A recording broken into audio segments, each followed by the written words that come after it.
Muy buenas, familia, ¿qué tal estamos? Ya llevábamos un tiempillo sin tomarnos el café juntos, ya sabéis que el café despierta, pero solo Dios levanta. Vamos de nuevo a encontrarnos con la Biblia, con la palabra de Dios, de la cual aprendemos tantas cosas. La tengo aquí en medio para que nos vaya inspirando y os presento a quien hemos invitado hoy al programa, que es Víctor Carmena, sacerdote de la diócesis de Toledo, que fue vicario parroquial en Argés. Además tuvo suerte porque le mandaron al lado de su pueblo, porque él es de Covisa, que Covisa es una pequeñísima aldea aquí al lado de Toledo y permite que te hagamos un poquito así de rabiar, luego ya después, una pequeña aldea al lado de Toledo. Y entonces estuvo en Argés y ya después de estar en Argés le han mandado a Roma a estudiar al Instituto Agustinianum de Roma, que es donde se estudia, para entendernos, toda la literatura primitiva, los santos padres, que decimos, los santos de los primeros siglos. Víctor, pues ahí está realizando una tesis doctoral en San Agustín, pero en concreto en el Evangelio de San Juan, porque, por centrar, vamos a hablar hoy del Evangelio de San Juan, que es la clave. Así es que, Víctor, muy buenas, ¿qué tal estás? Muy bien, Valen, aquí muy contento de estar contigo, de tomarnos este café con fe. Ahí estamos, Víctor y yo siempre hablamos de cosas intelectuales, ¿verdad? Ahí en el seminario. Estamos a un nivel estratosférico. A un nivel top, ya a un nivel top, bueno, bajarnos. Vamos a ver si conseguimos bajar a tierra. Pues vamos al ataque. A ver, el Evangelio de San Juan. ¿Por qué hablar de este Evangelio? Mirad, el año pasado estuvimos viendo algunas cuestiones del Antiguo Testamento, pero dentro del Nuevo Testamento hay como una perla, como un tesoro escondido, que es este Evangelio. ¿Por qué? Pues porque es el Evangelio por excelencia del testigo, del que ha entrado como más en profundidad en el misterio de Jesucristo, ¿no? Esto aparece pues con una densidad maravillosa a lo largo de todo el Evangelio y ha sido percibido así siempre, así lo ha captado la Iglesia desde el primer momento, que ha encontrado como en este Evangelio algo especial, algo distinto con respecto a los sinópticos, como que tocaba una hondura espiritual, una hondura del misterio de la Trinidad, de Jesucristo, que fascinaba, ¿no? Y parece relacionado, ¿no? O se ve claramente que está relacionado con su autor, ¿no? Con el mismo San Juan. O sea, que hablar de San Juan es hablar de profundidad. O sea, recordemos, sobre todo para que lo entendáis, ¿no? Todo el mundo, que San Juan es aquel que reclinó su cabeza en el pecho, en el corazón de Jesús durante la última cena, pero también el que estuvo en la cruz junto a la Virgen María y contempló cómo el corazón de Jesús se abría en la cruz y de él brotaba sangre y agua. Por tanto, es un evangelio para que nosotros entremos en la profundidad, en el misterio del corazón de Cristo. Resúmenos un poquillo, Víctor, ¿quién fue el apóstol San Juan? Así, para enterarnos un poco, hablamos ahí de San Juan. ¿Ya estaba en su casa? Está en su casa, sí, en Betsaida. En Betsaida, tú sabes que Betsaida estaba perdida, porque era una localización que hasta hace prácticamente 5 años se sabía que estaba en torno al lago de Galilea, pero no se conocía muy bien la localización exacta. Y entonces unos arqueólogos la han desenterrado. Básicamente no se sabía dónde estaba porque estaba cubierta por el lago de Galilea. A través de movimientos tectónicos y terremotos a lo largo del tiempo, el lago de Galilea hoy está 2 metros más alto que en la época de Jesús, en aquella zona.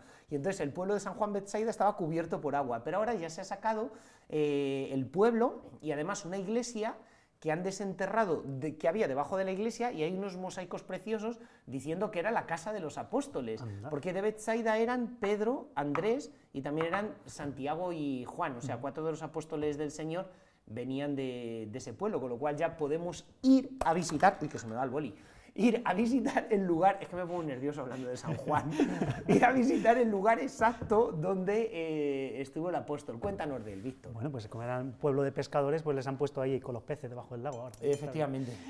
Pues es una figura muy interesante y que es fascinante realmente recorrer los evangelios e ir como sacando datos acerca de él, porque están ahí, hablan mucho los evangelios de él, los sinópticos explícitamente y el suyo propio pues como veladamente, ¿no? Lo primero que yo creo que es lo fundamental es justamente lo que comentabas antes, Valen, de que él mismo se refiere así como el que reposó su cabeza en el costado de Cristo, ¿no? El que se reclinó ahí, ¿no? Y es bonito porque es como que San Juan ha descubierto una identidad nueva, una identidad más profunda que su propio nombre, que no da ninguna vez a lo largo de todo su evangelio, y que por tanto es como lo que le define más hondamente, ¿no? Entonces yo diría como que su biografía se ilumina desde este aspecto, ¿no? Él mismo se presenta así, ¿no? Es el que tiene una historia detrás, pero que ha culminado, ha confluido en esta intimidad con Jesucristo, ¿no? Entonces esto es como lo que le define, ¿no? Pero bueno, tiene una historia, ¿no? Efectivamente, como decías, pues nació en Betsaida de unos padres que eran Salomé y Zebedeo, tenía a su hermano Santiago y se dedicaban a la pesca, ¿no? Esto es como los datos así primeros que tenemos.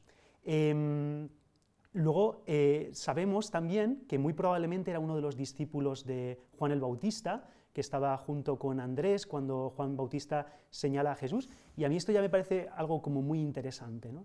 Es decir, a mí me gusta un poco presentar a San Juan como el seminarista menor de Jesús también, porque aparte la tradición nos dice que era el más joven de los apóstoles, pero vemos ya como en toda esa prehistoria todavía antes de encontrarse con Jesús, como que hay un ansia de Dios, un celo religioso, una expectativa del Mesías, ¿no? De tal manera que cuando surge este hombre, Juan el Bautista, que está revolucionando allí toda la Tierra Santa, ¿no?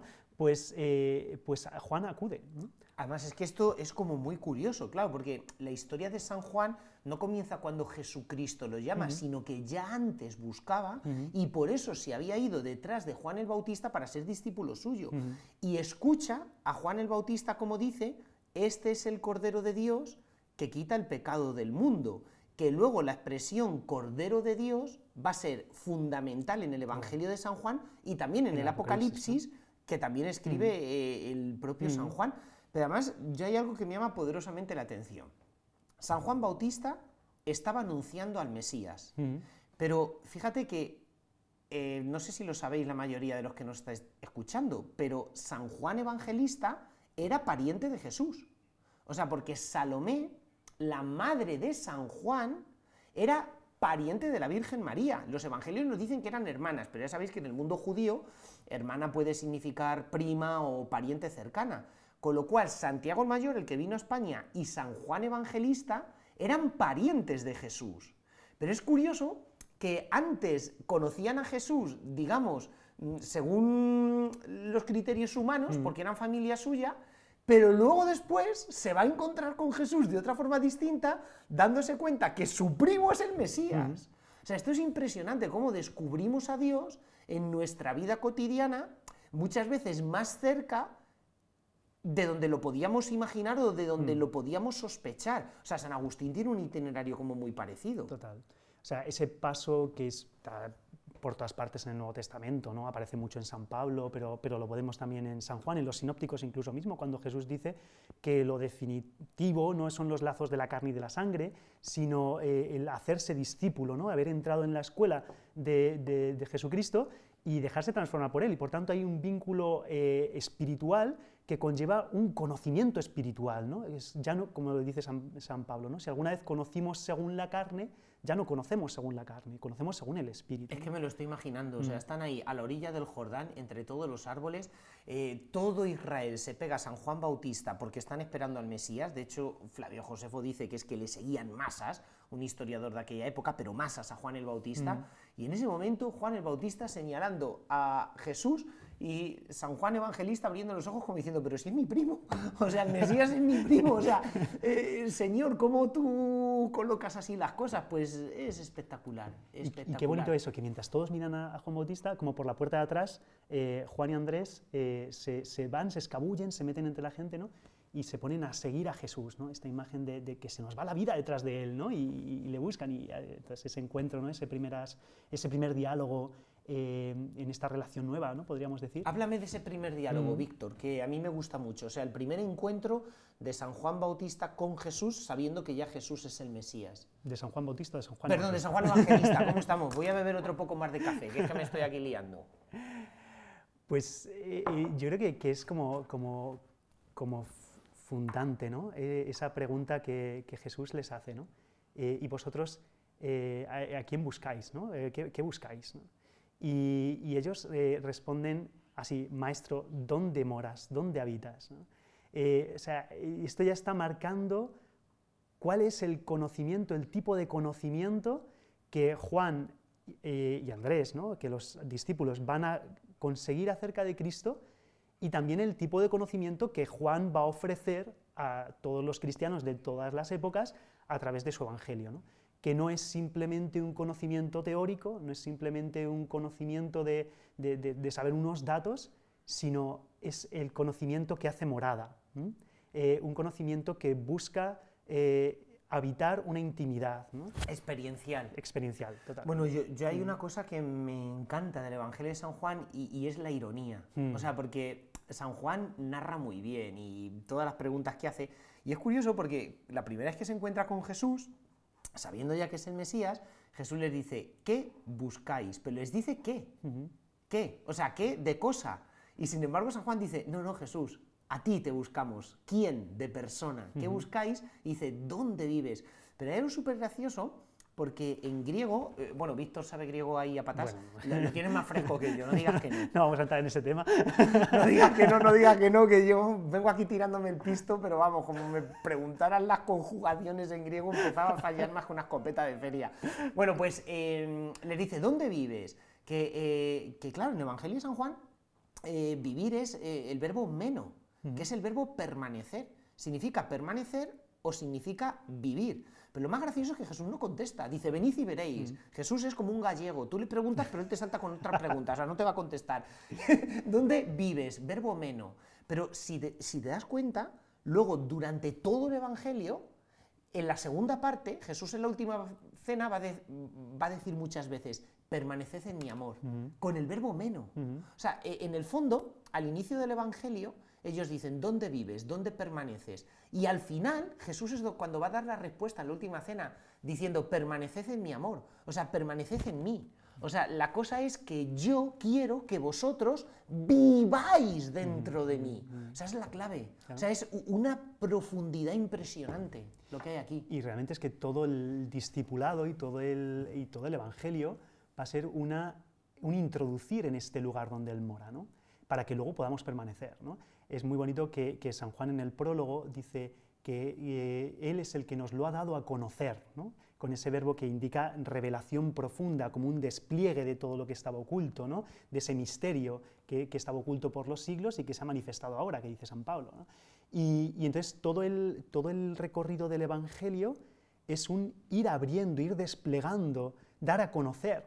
Y llega al capítulo 17 de San Juan con la oración sacerdotal y va a decir esto, ¿no? Yo se lo he dado a conocer, les he revelado, les he desplegado este misterio, les he abierto las puertas de mi casa, de mi intimidad, de mi tienda, ya no os llamo siervos, os llamo amigos, porque os he manifestado todo lo que hay en el corazón, ¿no? Todo.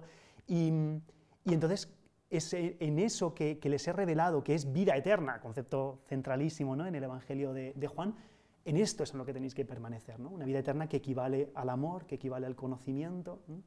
Es muy interesante todos esos links. Claro, una cosilla, ¿no? Primero, antes de meternos en más materia, el Evangelio de San Juan, ¿desde dónde se escribe? Al menos la tradición, ¿qué es lo que tiende a decir? Bueno, la tradición nos cuenta, ¿no? que Juan va a Éfeso con la Virgen María, es obispo de Éfeso y que es allí donde él escribe su Evangelio. Los primeros testimonios de los padres son unánimes en este sentido, ¿no? Es Juan, el discípulo del Señor, el que se reclinó en el pecho de Cristo, es él el que ha escrito su Evangelio, lo ha escrito en la ciudad de Éfeso, y un poco ha venido a dar como toda esa hondura, ha venido como a completar de alguna manera lo que los otros evangelistas habían escrito en sus... Además, Éfeso era una de las grandes ciudades del Imperio Romano, era la capital de Asia Menor, y tenía una comunidad cristiana muy vibrante. Recordemos cómo San Pablo, que era bastante nervioso y paraba poco en los sitios, en Éfeso se tiró 3 años, o sea, es la ciudad donde más tiempo estuvo el apóstol San Pablo, 2 años y medio largos es donde estuvo, y hubiera estado más, de no ser porque le explotó una revolución popular, un motín, y se tuvo que ir. De Éfeso fue también obispo Timoteo, discípulo de San Pablo, y luego ya tenemos ahí al apóstol San Juan. Pero Víctor, ahora me vas a hablar de lo que más te gusta del Evangelio de San Juan. A ver, para el Evangelio de San Juan hay algo que es clave, y es entender que Dios Jesús es el Mesías esposo. Me explico. Para mucha gente es curioso porque podemos hablar de Jesús como Dios, como Señor, como Salvador, como el buen pastor, como nuestro amigo, bien, como queramos. Pero es verdad que para la visión judía, la antigua alianza, que es la que se selló en el Sinaí entre Dios y Moisés y el pueblo de Israel, no fue simplemente una alianza donde Dios le da a Israel 10 mandamientos. Nosotros lo vemos como un poco legalísticamente, ¿no? Venga, pues Dios es el Dios de Israel, le da los 10 mandamientos y nosotros tenemos que obedecer a los 10 mandamientos porque estamos en alianza con Dios. Bien, guay. Pero la historia es más profunda. O sea, lo que sucede en el Sinaí es un matrimonio entre Dios y el pueblo. Por eso el pecado es un adulterio. O sea, porque el pecado no es romper una ley, sino fallar a una relación de amor y de amistad con Dios. Esta es la bomba. Claro. Y esta es la bomba de San Juan. ¿Por qué? Porque si la antigua alianza del Sinaí se selló con un matrimonio, la nueva alianza de los evangelios va a ser otro matrimonio. Entonces, como que la esponsalidad importa mucho en el Evangelio de San Juan. ¿Me podrías así un poquillo contar así alguna cosita, las bodas de Caná, lo que sea, todo este tipo de cosas? Sí. Bueno, lo primero, el mero hecho de que Cristo venga como esposo, ¿no? Me parece algo como muy sugerente. El otro día hablaba con una persona y, bueno, hablábamos un poco de todas las heridas del corazón, de la afectividad, de la sexualidad, ¿no? Y cómo no es casualidad todo esto, ¿no? Que Cristo, nuestro Redentor, venga como esposo, ¿no? Es decir, venga a ordenar, a sanar también incluso, ¿no? Por ahí nuestra capacidad de amar, nuestra capacidad de ser fieles después de que todo eso ha quedado como humillado, como desmentido por nuestra infidelidad constante, ¿no? Entonces, bueno, ahí yo creo que hay también como todo un pozo, ¿no? donde se puede sacar agua. Pero eso, especialmente Cristo se manifiesta como esposo desde el comienzo de su ministerio en el Evangelio de San Juan con las bodas de Caná, ¿no? Es curioso que Juan elija este signo. San Juan siempre habla, en lugar de milagros, habla de signos, ¿no? Es decir, que manifiestan una verdad profunda, que elija como primer signo el de la multiplicación del vino, ¿no? Es como un poco, no sé, como extraño, ¿no? O sea, que viene el Mesías... Sí, el resto de evangelios nos hablan de que el primer milagro de Jesús fue un exorcismo. Exactamente. Pero claro, también cuando tú escoges el primer... A ver, Jesús hizo muchísimos milagros, entonces necesariamente los evangelios resumen y ofrecen una síntesis. Y claro, cuando tú escoges el primer signo, claramente es como que quieres marcar un programa. Claro. Por ejemplo, en el Evangelio de San Marcos es importantísimo Jesús como exorcista. Jesús viene a librarnos del poder de Satanás, a realizar una lucha contra el mal, contra el demonio, y esa es la razón por la cual en el Evangelio de San Marcos,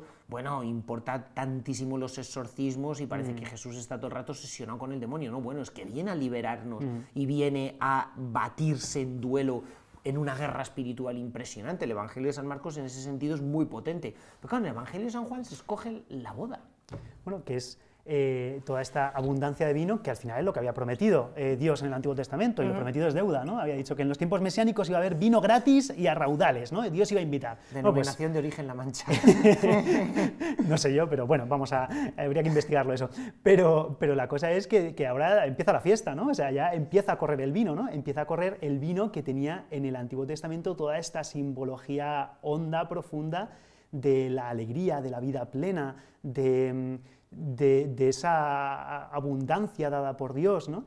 Entonces, de alguna manera, eso es lo que nos está también indicando este pasaje, ¿no? de las bodas de Caná. Pero es clave, yo creo, entender que es un pasaje que está incompleto, ¿no? Que solo se va a completar con la pasión, con la cruz, ¿no? Porque Jesús indica claramente en ese diálogo con su madre que no ha llegado todavía su hora.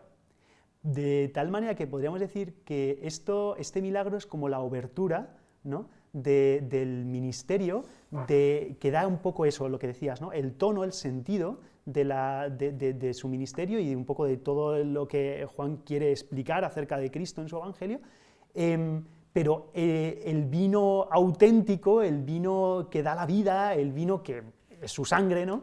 Solo se nos va a dar pues, con la culminación en la última cena y en la pasión, ¿no?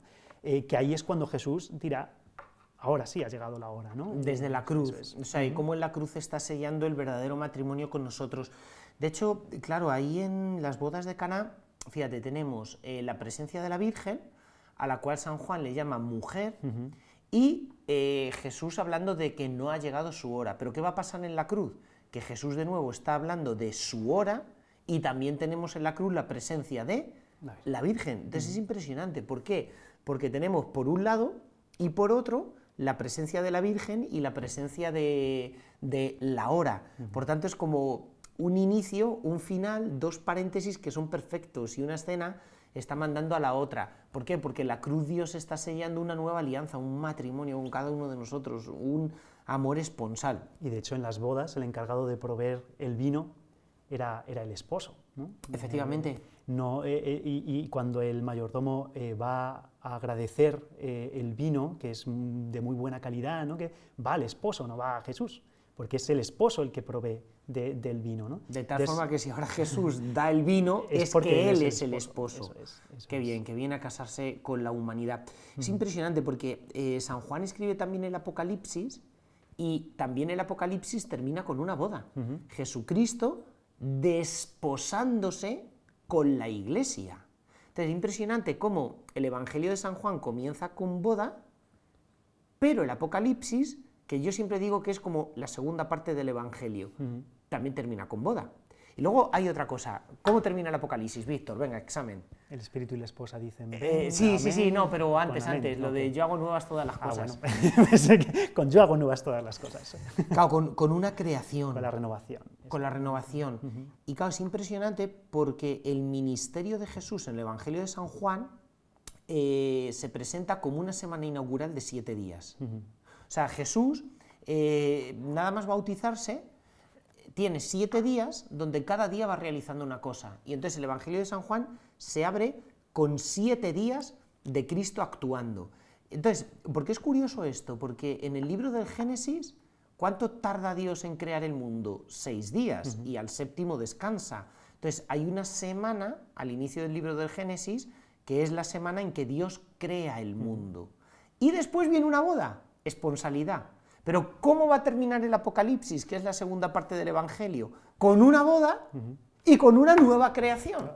Y el pasaje de las bodas de Caná ocurre en el séptimo día, propiamente. Claro, o sea, ocurre en el séptimo día. Todo... Con lo cual, a mí me llama mucho la atención, o sea, a nivel espiritual, de hecho, esto lo solté en unos ejercicios espirituales que di este verano, como lo que Dios quiere hacer con nosotros es sellar una alianza de amistad conmigo, eso es una alianza de amor, y hacerme de nuevo, crearme de nuevo. O sea, podríamos decir, Víctor, entonces, que como que estas dos cosas son el objetivo de la vida cristiana o algo así. Claro. Y a mí lo que me fascina, ¿no?, es ver cómo si tiramos del hilo y vamos siguiendo el progreso de Juan mismo, esto lo ha ensayado, lo ha realizado Cristo en primer lugar con él, ¿no? Claro. O sea, por eso él es el apóstol, el evangelista del amor, ¿no?, el que nos revela la esencia misma de quién es Dios, ¿no? Dios es amor, en la primera carta de Juan, ¿no? Y porque esto es lo que él ha experimentado, esta es su experiencia, el conocimiento de Dios que ha alcanzado a través de la humanidad de Cristo, ¿no? Y aquí volvemos un poco a esa experiencia o a ese momento fundante de la vida de Juan, de haberse reclinado en el seno de Cristo. A mí me gusta mucho que San Agustín, cuando habla de esto, suele decir que como que no es un momento puntual, sino que era el lugar habitual de Juan, ¿no? Viene a decir San Agustín que Juan solía reclinarse en el seno de Jesús. Y dices, bueno, esto así como tal, este dato en la Sagrada Escritura no lo tenemos, ¿no? Lo que nos dice es simplemente que en el momento de la última cena estaba reclinado en el seno de Cristo, ¿no? Y a mí me ha ayudado mucho a entender un poco, ponerme un poco en lugar, ¿no? O sea, cómo era la cena, cómo se distribuían los invitados a la cena y qué significaba estar en el seno de Cristo, ¿no? Porque estaban reclinados en divanes, ¿no? Y el que estaba en el lugar del seno es el que estaba a la derecha del lugar principal, ¿no? Por tanto, lo que nos está diciendo simplemente el evangelista cuando dice que Juan estaba al seno de Jesús, reclinado al seno de Jesús, es que estaba en ese lugar, que estaba, estaba reclinado en su diván a la derecha del principal, que era Cristo, ¿no? Y ese era el lugar como de honor, de confianza, ¿no? El preferido se ponía ahí, ¿no? De manera que, ¿qué es lo que nos interesa? ¿Cuál es el dato más profundo, más importante de ahí, de ese versículo? No tanto la postura física de Juan, no tanto el que estuviese ahí haciendo contacto con Jesús, sino que es un contacto mucho más hondo, porque lo que nos está diciendo es que él gozaba de la intimidad de Cristo, él gozaba de una amistad profunda, de una profunda confianza con Jesús, ¿no? Entonces, cuando nos dice que él en la última cena está en el lugar del seno, lo que nos dice es que él tiene un acceso a la confianza de Jesús, ¿no? Lo sabemos por los demás datos de los sinópticos también, ¿no? Que él está en ese círculo más estrecho de los apóstoles preferidos, ¿no? Junto con su hermano Santiago y con Pedro, que presencian momentos clave, pero de alguna manera dentro de ese círculo, pues Juan tiene ese lugar privilegiado, ¿no? Y luego hay una cosa que esto lo descubrí hace poco, lo comparto contigo, bueno, soy un friki, ¿vale? Y entonces en la capilla del seminario, donde estoy de sacerdote destinado, me gusta leer el Evangelio en griego. Y entonces me di cuenta de una cosa, que, bueno, seno en griego, costado se dice kolpos.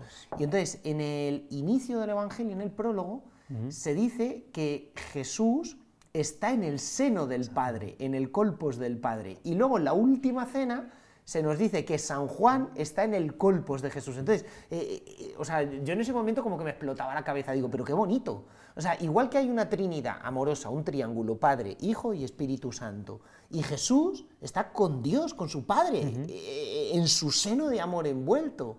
Lo que desea Jesús es que nosotros estemos en su seno de amor envuelto, para llevarnos al corazón de la Trinidad, al kolpos de la Trinidad, al kolpos del Padre. O sea, San Juan está haciendo con Jesús lo mismo que Jesús hace con Dios Padre. Entonces, es que no se nos puede regalar una cosa ni más grande ni más bonita. Que es la culminación de este venid y veréis, ¿no? ¿Dónde moras? ¿Dónde mora Jesús? En el seno del Padre. Y por tanto, ¿cuándo se culmina esto? Cuando en la última cena, o a lo largo de esa amistad con él, Juan ha accedido al kolpos de Cristo, ¿no? Al seno de Cristo. No es casualidad, por tanto, ¿no? que la Iglesia siempre haya encontrado la manifestación más clara de la doctrina de la Trinidad en el Evangelio de Juan, donde se habla con más hondura del Espíritu Santo, donde se habla con más hondura de la relación entre el Padre y el Hijo, es en el Evangelio de Juan. Entonces, un poco esto es lo que yo estoy trabajando también para mi tesis doctoral con San Agustín, porque San Agustín, cuando comenta el Evangelio de San Juan, lo que dice es que Juan ha escrito con esta hondura porque primero ha contemplado, ¿no? Y ha contemplado porque todo esto lo ha bebido en el seno de Cristo.